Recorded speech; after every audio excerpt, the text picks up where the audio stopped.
You are welcome to yet another episode of LFN What's Your Say? The #1 listening show where we discuss real issues with real people like you. We are still featuring R. Kelly. Real name Robert Sylvester Kelly. Also known as the RnB King. There has been so many questions as to why R. Kelly is in prison, and considering there is nothing to prove that any of the women he was involved with post the 2008 trial, which was technically retried illegally, was underage, and with so many of the women who were paraded to accuse him on live television having met him when they were way above the age of 18.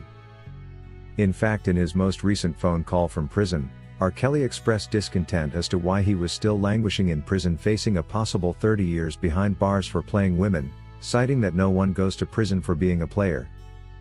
R. Kelly added that even if the government claimed they were only trying to teach him a lesson so as to become the one-woman man they want him to be, no one learns a lesson for 30 years.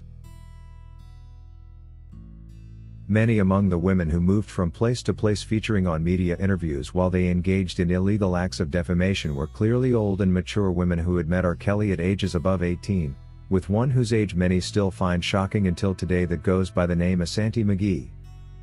Vocal as Asante was in the defamation campaign against R. Kelly, and having appeared in the Surviving R. Kelly docuseries describing a monster in the RnB King. It was not until he moved me into his house the summer of 2016 when I actually considered trapped. And when I say trapped, I was not held captive. I was mentally trapped. It turns out Asante McGee met with R. Kelly when she was already over 30 years of age and a mother. Abandoning her child to chase after the RnB King, the two dated for 2 years. Asante claims that in her early days of dating the RnB King, she arrived in Chicago and was locked in a van all day from sunrise to sunset waiting to see him. This is a 30-plus-year-old woman, for God's sake, who wants R. Kelly to be accountable for her long wait to see him, as if she had nothing else important to do back home than chase after a celebrity lifestyle. The involvement of such mature women in the R. Kelly mudslinging campaign has left us wondering whether he was brainwashing everybody, young and old, or if he was brainwashing anyone in the first place. It looks like the reason these women are expressing dissatisfaction with R. Kelly's behavior is only because he dated them all at a go, and did not give them as much attention as they would have wanted. A 30-year-old woman is definitely old enough to make her own decisions, to decide for herself where she wants to be, when and with who she spends her time. What remains irrespective of her age is the need for affection and attention. It's however important to remember that there are no laws to force a man to give affection to a woman. It's therefore not illegal for a busy man like R. Kelly to have someone wait for him for a whole day by a 32-year-old deserter of her own family who has flown miles away from her home to hook up with a celebrity like him in exchange of a cool lifestyle and fame. It's rather disappointing to learn that most of the accusers' stories are not far different from that of Asante McGee. It was also quite disturbing to see this same accuser say she had to address R. Kelly as daddy, like she wanted compensation for that too. In the beginning, that was something that he told me that I had to address him as daddy. And so anytime that I would call him or text him, I always had to say daddy. If at 32 years old a woman decides to call a man she is dating daddy, why is that supposed to be a problem or a matter for discussion?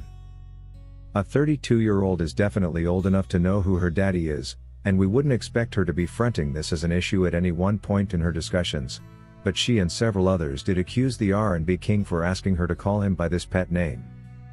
I have never imagined that people would find a way to accuse their partners for all the names they call them during acts and when horny in bed. If a woman chose to call her man daddy, or if a man likes to be called daddy, there is definitely nothing illegal with that. I in fact know of many cultures where all older men in the family are called daddy and friends to the family are called uncles when they are not. It's so unfortunate to learn that it's stories like these that were being told in court by the multiple accusers who had no case with R. Kelly, a move that saw R. Kelly highly prejudiced. A while back, when Asante was at the top of her anti-Kelly campaign, her ex-husband Gerald McGee, whom she had left for R. Kelly, and father to her ignored child, came out strongly to speak against her lying character when he posted on his Facebook saying, "Married the whole time she did it with R. Kelly, this book of hers have me in it and nobody talked to me on that, I need a lawyer. I waited 12 years to see somebody recognize a compulsive liar baby mother from hell. Yeah, my ex Asante, a compulsive liar her whole life. I definitely know this cause I've been knowing her for 12 years now. Calling her a compulsive liar baby mother from hell is the highlight of this Facebook post by Gerald. It's no doubt she knows what kind of woman Asante is and the things she is capable of. According to Gerald, Asante has been a compulsive liar from her childhood who would lie on everybody to get her way around. He adds that she one time shamelessly put her mother in jail again using her lying tactics. Gerald makes the cloud over Asante's head even darker when he mentions that she lies to the IRS too and had been a perpetrator of tax frauds, credit card fraud and issuing bad checks. Asked why she has chosen to keep his last name, Gerald answered saying the purpose was to get a fresh start away from her own name Carson, which is associated to numerous historical crimes she committed. While Googling her name does not reveal her entire life history, it reveals videos describing her as an ex-convict who couldn't have had the moral authority to be talking about R. Kelly like she did. Gerald adds that Asante was not only a liar but also a thief when he states that she always stole money from him to book spots in clubs where she could meet with people like R. Kelly, targeting them for their money and celebrity. She was fascinated with R. Kelly, he says, and made sure to get VIP spots to be next to him. She was literally stalking him, Gerald says. It's amazing that she and the likes of Lisa Van Allen received an award for this. When asked whether he thinks she is a victim of R. Kelly, Gerald says she is a villain and a user instead and she ain't no victim.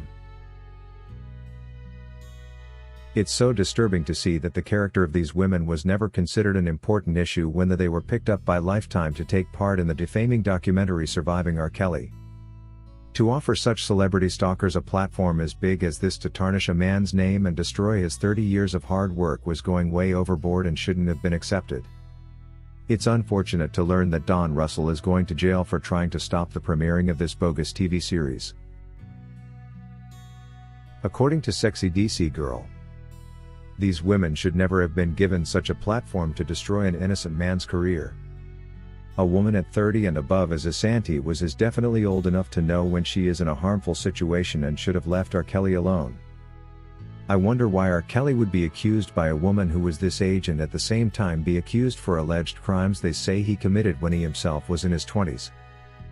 They say he enticed women in his 20s, but also managed to entice women who were in their 30s. Quite contradicting. If you wish to take part in a live interview discussing any of these topics, let us know by sending an email to sashalfnmedia@gmail.com for scheduling. Thank you for watching today's video, a production of LFN Media, giving you another perspective of issues at hand. We make it our business to keep you updated with the truth amidst the cloud of lies the media wants you to believe. It is therefore important to subscribe to this channel, hit the bell icon and allow all notifications so that you don't miss out whenever we publish a new video.